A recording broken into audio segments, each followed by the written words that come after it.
Salut à toutes et à tous, voici donc le 4e quiz de Ça se passe là-haut. Vous connaissez le principe, alors on commence tout de suite avec la première question en niveau facile. Alors, lors d'une éclipse totale de soleil, où se trouve la Lune? Derrière le soleil? Entre la Terre et le soleil? Derrière la Lune? Ou bien derrière Obi-Wan Kenobi?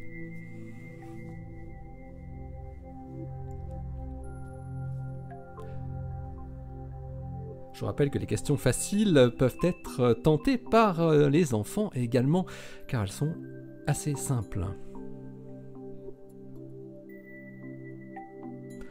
La bonne réponse, c'est entre la Terre et le Soleil. Et oui, on voit l'ombre projetée de la Lune sur la surface de la Terre lors d'une éclipse. Question 2, facile. Quel est l'autre nom des étoiles filantes ? Alors on les appelle aussi des astéroïdes, des météorites, des météores ou bien des comètes.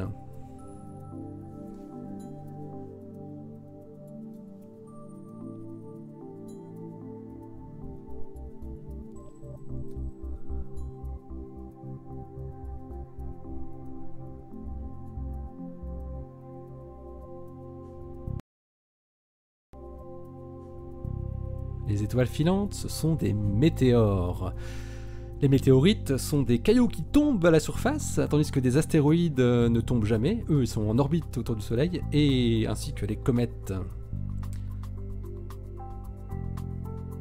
Question 3. Qu'est-ce qu'une exoplanète ?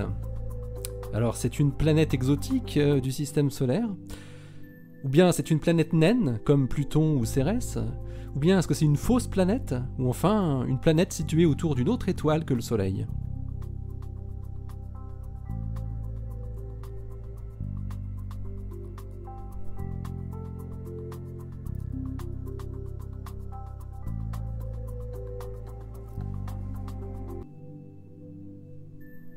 Oui, ici exo signifie à l'extérieur, donc c'est bien une planète située dans un autre système stellaire. Donc.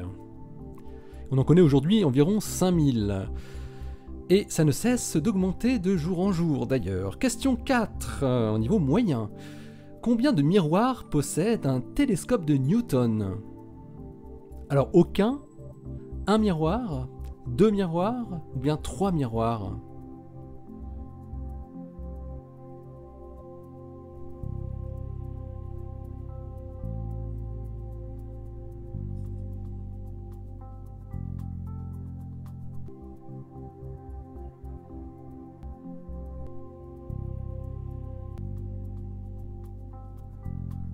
Oui, ce type de télescope possède 2 miroirs, on appelle ça un réflecteur, avec un miroir primaire au fond du tube et un petit miroir secondaire qui va renvoyer l'image à 90 degrés vers le haut du tube.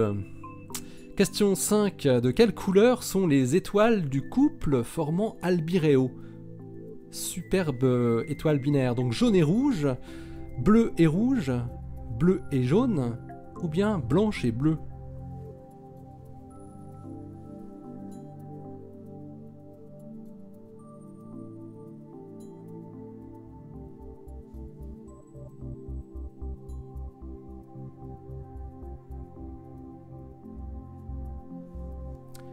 Et Albireo, c'est un couple bleu et jaune, magnifique, la deuxième étoile la plus brillante du signe, qui va bientôt pouvoir être bien observable pendant toute la nuit.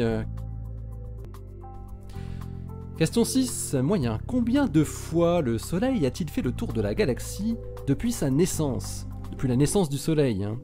Alors, 5 fois, 20 fois, 100 fois, ou bien 200 fois?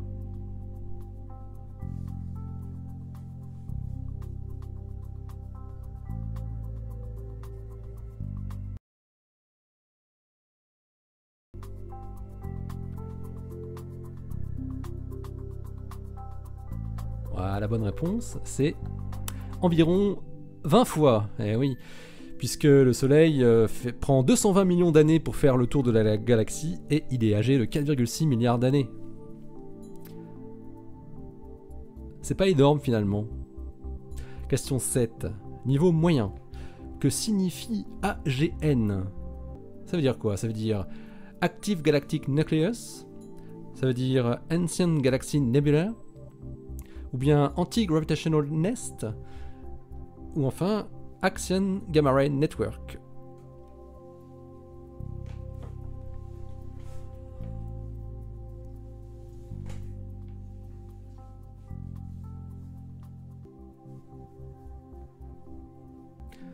Un AGN, c'est un noyau de galaxie actif, et vous voyez un bel exemple ici avec Centaurus A.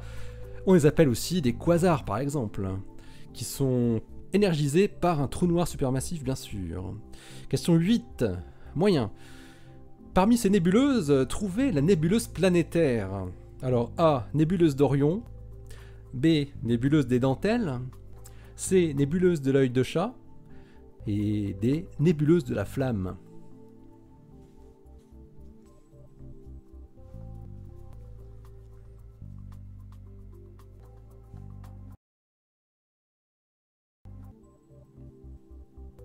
Vous voyez d'ailleurs un bel exemple en image de fond d'une nébuleuse planétaire. Alors la réponse, c'est la nébuleuse de l'œil de chat que vous pouvez voir ici, qui est un magnifique exemple de nébuleuse planétaire, du gaz expulsé d'une étoile.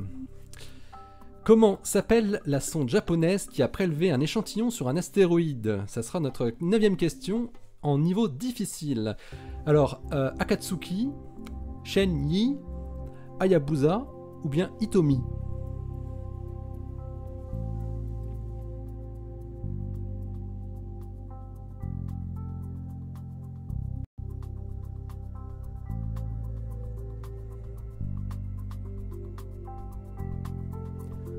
Et il fallait répondre Hayabusa. Et vous savez que c'était en 2010 que cette sonde a réussi ce petit exploit en récupérant quelques grammes, à peine quelques pouillènes de grammes. Question 10, très difficile, regardez ce livre. Qui est l'auteur de ce livre génial dont le titre est Trou noir et distorsion du temps? Est-ce que c'est John Wheeler? Est-ce que c'est Kip Thorne? Est-ce que c'est Stephen Hawking? Ou bien Leonard Susskind?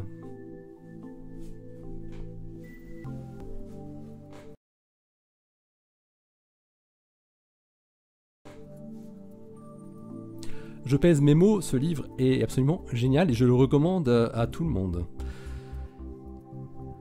La bonne réponse, c'est Kip Thorne. Eh oui, c'est le prix Nobel 2017, hein, le célèbre Kip Thorne qui a beaucoup travaillé sur LIGO. Évidemment, c'est pour ça qu'il a eu le prix Nobel, pour avoir imaginé LIGO. Allez, il est temps pour nous de compter vos points. Hein. Alors, vous avez combien ? Cette fois-ci, je pense que vous serez plus nombreux à avoir tout bon.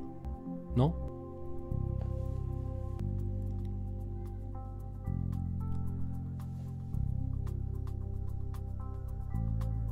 Allez, je vous félicite en tout cas, même si vous n'avez pas tout bon, même si vous n'avez que 2 bonnes réponses ou une seule, c'est très bien et je vous donne rendez-vous à la prochaine fois. Donc restez bien les yeux vers le ciel et les pieds sur terre. Salut!